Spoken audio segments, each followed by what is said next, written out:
റമദാനിൻ്റെ അവസാന സമയങ്ങളിലാണ് നാം ഇപ്പോൾ ഉള്ളത്. ഈ അവസാന സമയങ്ങളിൽ നാം ശ്രദ്ധിക്കേണ്ട 5 വിഷയങ്ങളുണ്ട്, 5 കാര്യങ്ങൾ.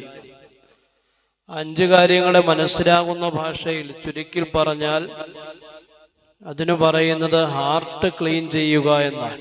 ഹാർട്ട് ക്ലീൻ ചെയ്യുക. ഹാർട്ട് ക്ലീൻ ചെയ്യുക എന്ന് പറഞ്ഞാൽ പരുമലയിൽ കൊണ്ടുപോയി ഹൃദയം കഴുകി ശുദ്ധിയാക്കുന്ന പരിപാടിയല്ല. മറിച്ച് ഹാർട്ട് എന്നുള്ള ആ വാക്കിൽ 5 അക്ഷരങ്ങളുണ്ട്. ആ 5 അക്ഷരങ്ങൾ 5 കാര്യത്തെ സൂചിപ്പിക്കുന്നതാണ്. ഒന്നാമത്തെ അക്ഷരം എച്ച് എന്ന് പറയുന്ന അക്ഷരമാണ്. എച്ച് എന്നതുകൊണ്ട് സൂചിപ്പിക്കപ്പെടുന്നത് ഹംബിൽ ദുആ. ഹംബിൽ ദുആ എന്നാണ്. അതായത് വിനയത്തോടുകൂടി അള്ളാഹുവിനോട് ദുആ ചെയ്യുക എന്നുള്ളതാണ്. ഈ റമദാനിന്റെ അവസാന സമയങ്ങളിൽ അള്ളാഹുവിനോട് ചോദിക്കേണ്ട ഏറ്റവും പ്രധാനപ്പെട്ട ഒരു കാര്യം മാപ്പ് ചോദിക്കലാണ്. ദുആ എന്ന് പറയുന്നത് ചോദ്യമാണ്, തേട്ടമാണ്, ആവശ്യപ്പെടലാണ്. ഇങ്ങനെ അള്ളാഹുവിനോട് ആവശ്യപ്പെടാവുന്ന അല്ലെങ്കിൽ പെടേണ്ട കാര്യങ്ങളിൽ ഏറ്റവും പ്രധാനപ്പെട്ട ഒരു കാര്യം അള്ളാഹുവിനോട് മാപ്പ് ചോദിക്കലാണ്.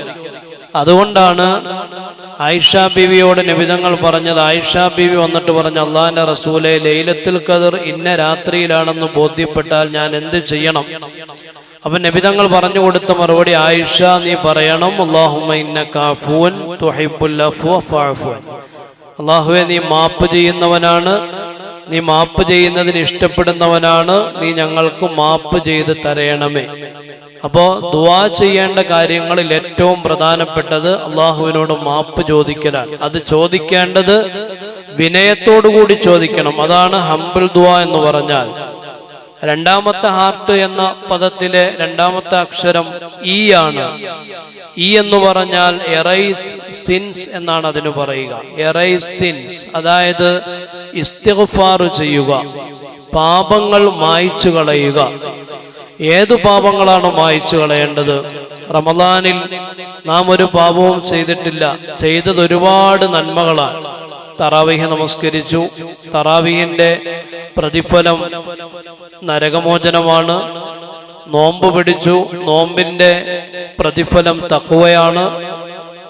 നോമ്പ് തുറകൾ സംഘടിപ്പിച്ചു, നോമ്പ് തുറയുടെ പ്രതിഫലം പാപമോചനവും നരകമോചനവുമാണ്. ധാരാളമായി സ്വതക്ക ചെയ്തു, സ്വതക്കയുടെ പ്രതിഫലം സാമ്പത്തികമായ അച്ചടക്കവും ശുദ്ധീകരണവുമാണ്. ഇങ്ങനെയുള്ള ഒരുപാട് നന്മകൾ നമ്മൾ റമദാനിൽ ചെയ്ത്, എല്ലാം നന്മകളാണ്. പക്ഷെ ഈ നന്മകൾ അള്ളാഹുവിന്റെ അടുക്കൽ സ്വീകരിക്കപ്പെടണമെങ്കിൽ ആ നന്മകളിൽ പറ്റിപ്പിടിച്ചിട്ടുള്ള പുഴുക്കുത്തുകൾ നീക്കം ചെയ്യേണ്ടത് അനിവാര്യമാണ്. ആ പുഴുക്കുത്തുകളാണ് സിൻസ്, പാപങ്ങൾ.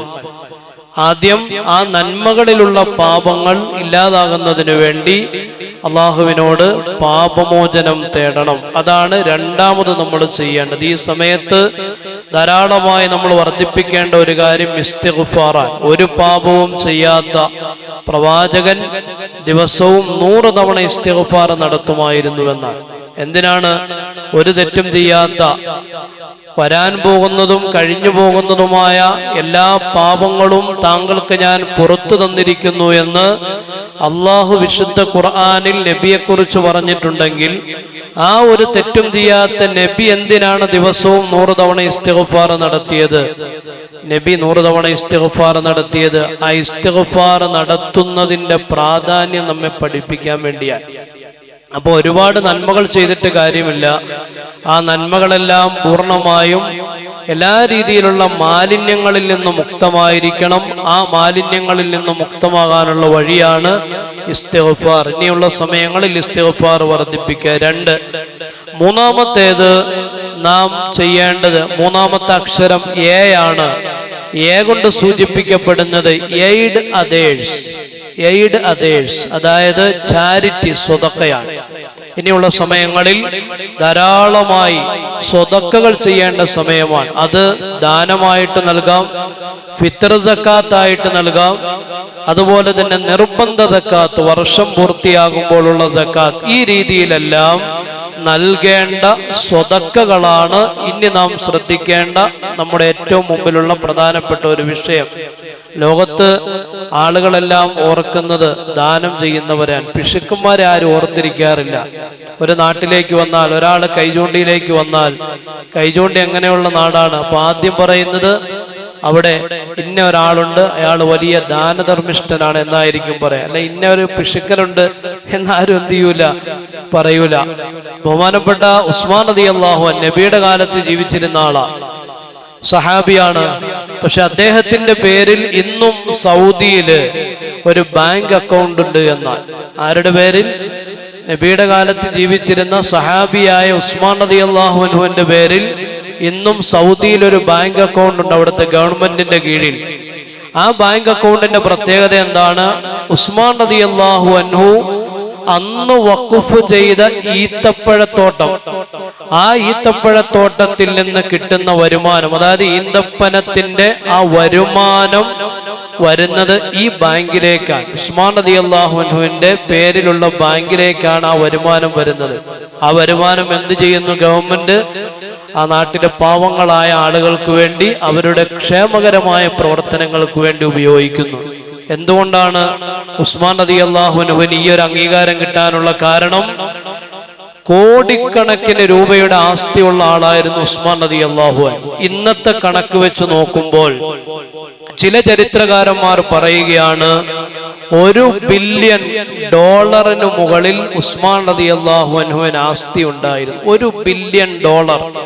$1 ബില്യൺ എന്ന് പറയുമ്പോൾ ഏകദേശം 8400 കോടി രൂപ, അത്രയും ആസ്തി ഉണ്ടായിരുന്നു ഉസ്മാൻ അക്കാലത്ത്. ഇന്നത്തെ കാലത്തല്ല, അക്കാലത്ത്. ഒരു ചരിത്രകാരന്മാരുടെ അഭിപ്രായം അതാണ്. വേറെ ചില ചരിത്രകാരന്മാർ പറയുന്നു അദ്ദേഹത്തിന്റെ ആസ്തി $2 ബില്യൺ $3 ബില്യൺ ഇടയിലായിരുന്നു. ഇപ്പൊ എത്രയോ കോടിക്കണക്കിന് രൂപയുടെ ആസ്തിയുള്ള ആളായിരിക്കും ഉസ്മാൻ റളിയല്ലാഹു അൻഹു. അദ്ദേഹം തന്റെ സമ്പത്തിൽ നിന്ന് ചെലവഴിച്ചത്, അതും ചരിത്രകാരന്മാർ എഴുതി വെക്കുന്നുണ്ട്, ഏകദേശം 500 കോടിക്കും 1000 കോടിക്കും ഇടയിലുള്ള രൂപയാണ് അദ്ദേഹം ദീനിന് വേണ്ടി, ഇസ്ലാമിന് വേണ്ടി ദാനമായിട്ട് നൽകിയത് എന്നാണ്. 500 കോടി രൂപയ്ക്കും 1000 കോടി രൂപയ്ക്കും മുകളിലുള്ള സമ്പത്ത്, അത്രത്തോളം ദാനം ചെയ്ത ഉസ്മാൻ റളിയല്ലാഹു അൻഹു ഇന്നും ഇസ്ലാമിക ചരിത്രത്തിൽ ഓർക്കപ്പെടുകയാണ്. അപ്പോ സ്വതക്ക, ദാനം ചെയ്യൽ, ഇതൊന്നും ചെറിയൊരു കാര്യമല്ല. പ്രത്യേകിച്ച് റമളാനിന്റെ അവസാന സമയങ്ങളിൽ ഇതിന് പ്രാധാന്യമുണ്ട്. 3, നാലാമത്തേത്, ഹാർട്ട് എന്ന പദത്തിലെ നാലാമത്തെ അക്ഷരം R. R എന്ന് പറഞ്ഞാൽ റീഡ് ഖുർആൻ, ഖുർആൻ വായിക്കുക. ഖുർആൻ ധാരാളമായിട്ട് ഓതേണ്ട സമയമാണ് ഇനിയുള്ള സമയം. ജിബ്രീൽ അലൈഹിസ്സലാത്തു വസ്സലാം റമളാനിൽ, എല്ലാ റമളാനിലും നബിയുടെ അടുക്കലേക്ക് ഒരു തവണ വരും. എന്നിട്ട് നബിയോടൊപ്പം ജിബ്രീൽ ഉണ്ടാകും 1 മാസം. എന്നിട്ട് ഒരു തവണ ഖുർആൻ ആ റമളാനിൽ ജിബ്രീൽ നബിക്ക് പാരായണം ചെയ്തു കൊടുക്കും. നബി തങ്ങൾ തിരിച്ച് ജിബ്രീലിനും ഓതിക്കൊടുക്കും. മുദാറസ എന്നാണ് അതിന് പറയുക. മുദാറസ എന്ന് പറഞ്ഞാൽ പരസ്പരം ഓതിക്കൊടുക്കുന്ന രീതി. എന്നാൽ നബി തങ്ങൾ വഫാത്താകുന്നതിന്റെ തൊട്ടു മുമ്പുള്ള റമളാനിൽ ജിബ്രീൽ 1 അല്ല 2 തവണ വന്നു നബിയുടെ അടുക്കലേക്ക്. 2 തവണ വരുമ്പോ 2 തവണ ഖുർആൻ പൂർണ്ണമായിട്ട് എന്ത് ചെയ്യും? ഓതിക്കൊടുക്കും. ജിബ്രീൽ ഓതും, നബി കേൾക്കും, നബി തങ്ങൾ തിരിച്ചോതും. അപ്പോ ചുരുങ്ങിയത് ഒരു റമളാനിൽ 2 ഖത്തമെങ്കിലും തീർക്കണമെന്നാണ്. മനസ്സിലായില്ലേ? ഒരു റമളാനിൽ 1 ഖത്ത്. നമ്മൾ 1 ഖത്ത് ഓതുന്ന പാട് നമുക്കറിയാം. പഴയ KSRTC ബസ് പോലെയാണ്, എത്തിയാലെത്തി, തീർന്നാൽ തീർന്നു. അപ്പൊ ഖുർആനുമായിട്ടൊരു ബന്ധം വേണം. അതാണ് റീഡ് ഖുർആൻ. അവസാനത്തെ വാക്ക്, ഹാർട്ടിലെ അവസാനത്തെ വാക്ക് തഖ്വയാണ്. റമളാനിൽ ഇത്രയും നാൾ നമുക്ക് തഖ്വ ഉണ്ടായിരുന്നു. നമ്മൾ ഇന്ന് വൈകിട്ട് അല്ലെങ്കിൽ 10 മണിക്ക് ശേഷം നമ്മൾ ഷോപ്പിങ്ങിന് വേണ്ടി ഇറങ്ങും. എന്തിനാണ്? പെരുന്നാളിന്റെ ഷോപ്പിംഗ്.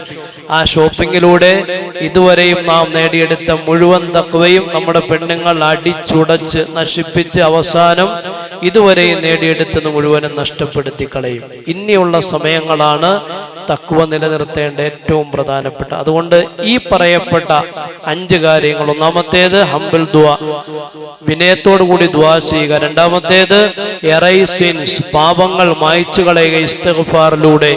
മൂന്നാമത്തേത് എയ്ഡതേഴ്സ്, ധാരാളമായി സ്വതക്കകൾ ചെയ്യുക. നാലാമത്തേത് റീഡ് ഖുർആൻ, ഖുർആൻ വായിക്കുക. അഞ്ചാമത്തേത് തഖ്വ നിലനിർത്തുക. ഈ പറയപ്പെട്ട 5 കാര്യങ്ങളിലൂടെ നമ്മുടെ ഹാർട്ട് ക്ലീൻ ആക്കാൻ നമുക്ക് കഴിഞ്ഞാൽ നമ്മുടെ പെരുന്നാൾ ബ്രൈറ്റ് ആകുമെന്നാണ്. പെരുന്നാൾ പ്രകാശപൂരിതമാകും. അല്ലാഹു തആല പെരുന്നാൾ പ്രകാശിക്കുന്ന യഥാർത്ഥ വിശ്വാസികളുടെ കൂട്ടത്തിൽ നമ്മെ ഉൾപ്പെടുത്തി അനുഗ്രഹിക്കുമാറാവട്ടെ. നമ്മുടെ ജീവിതത്തിൽ ഇതുവരെയും വന്നുപോയ എല്ലാ തെറ്റുകുറ്റങ്ങളും അല്ലാഹു വിട്ടുപുറത്തു മാപ്പാക്കുമാറാവട്ടെ. ദുആ കൊണ്ട് ആരൊക്കെ വസിയത്ത് ചെയ്തിട്ടുണ്ടോ അല്ലാഹു അവർക്കെല്ലാം ഖൈറായ അവസ്ഥ പ്രദാനം ചെയ്ത് അനുഗ്രഹിക്കുമാറാവട്ടെ. സുബ്ഹാനല്ലാഹി വബിഹംദിഹി സുബ്ഹാനക്കല്ലാഹുമ്മ വബിഹംദിക അഷ്ഹദു അല്ലാ ഇലാഹ ഇല്ലാ അൻത അസ്തഗ്ഫിറുക.